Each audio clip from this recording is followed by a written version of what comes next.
এদেশে আমরা বিএনপি কে দেখেছি, এদেশে আমরা জাতীয় পার্টিকে দেখেছি, তারা কেউ মানুষের ভাগ্যের পরিবর্তন করতে পারে নাই, মুক্তিযুদ্ধের প্রকৃত চেতনা বাস্তবায়ন করতে পারে নাই। এবার একটা চেতনা বাকি আছে, যে চেতনার নাম ইসলাম। ইসলামকে রাষ্ট্র ক্ষমতায় নিয়ে সব দুর্নীতি দুঃশাসনের অপসারণ করবো ইনশাআল্লাহ। সোহরাওয়ার্দী উদ্যানের এই লক্ষ্য জনতার কাছে প্রথম যে কথা আমি বলবো সেটা হলো 2024-এর জুলাই আগস্টের গণবিপ্লবের পর আমরা একদল খুনিকে তাড়িয়েছি, তাড়ানোর 9 মাস হয় নাই আরেক দল খুনি বাংলাদেশে তৈরি হয়ে গিয়েছে। আমরা একদল চাঁদাবাজকে তাড়িয়েছি, বাংলাদেশে আরেক দল চাঁদাবাজ তৈরি হয়ে গিয়েছে। আমরা একদল দুর্নীতিবাজকে তাড়িয়েছি, বাংলাদেশে আরেক দল দুর্নীতিবাজ তৈরি হয়ে গিয়েছে। আমরা একদল টেন্ডারবাজকে তাড়িয়েছি, বাংলাদেশে আরেক দল টেন্ডারবাজ তৈরি হয়ে গিয়েছে। আমরা একদল ভারতের দালাল তৈরি করেছি, আরেক দল তাড়িয়েছি, আরেক দল দালাল তৈরি হয়ে গিয়েছে। শেখ হাসিনা ভারতের দালালি করে ব্রিফকেস নিয়ে পালিয়েছে। নতুন বাংলাদেশে ভারতের যারা দালালি করবেন লুঙ্গি নিয়ে পালানোর জায়গা পাবেন না। সংগ্রামী সাথী ও বন্ধুগণ, আমরা স্পষ্ট ভাষায় বলতে চাই, এদেশের রাষ্ট্র ক্ষমতায় আমরা আর কোনো চাঁদাবাজদেরকে দেখতে চাই না। এদেশের রাষ্ট্র ক্ষমতায় আর কোনো টেন্ডারবাজকে দেখতে চাই না। এদেশের রাষ্ট্র ক্ষমতায় আর কোনো ভারতের দালালকে দেখতে চাই না।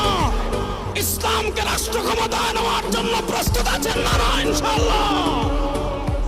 ইসলামী আন্দোলনের মোহতারাম আমির পীর সাহেব চরমনায় ঘোষণা দিয়েছেন, ইসলাম দেশ ও মানবতার পক্ষে এবার ভোটের বাক্স একটা হবে ইনশাআল্লাহ। আমরা স্পষ্ট ভাষায় বলেছি, এদেশে আমরা আওয়ামী লীগকে দেখেছি, এদেশে আমরা বিএনপি কে দেখেছি, এদেশে আমরা জাতীয় পার্টিকে দেখেছি, তারা কেউ মানুষের ভাগ্যের পরিবর্তন করতে পারে নাই, মুক্তিযুদ্ধের প্রকৃত চেতনা বাস্তবায়ন করতে পারে নাই। এবার একটা চেতনা বাকি আছে, যে চেতনার নাম ইসলাম। ইসলামকে রাষ্ট্র ক্ষমতায় নিয়ে সব দুর্নীতি দুঃশাসনের অপসারণ করবো ইনশাআল্লাহ। সর্বশেষ একটা কথা বলে আমি আমার বক্তব্য শেষ করব। আপনারা জানেন, সমাজের বিভিন্ন জায়গায় যখন দুর্গন্ধ ছড়িয়ে পড়ে, দুর্গন্ধ তাড়ানোর জন্য বাতাসের প্রয়োজন আছে না নাই?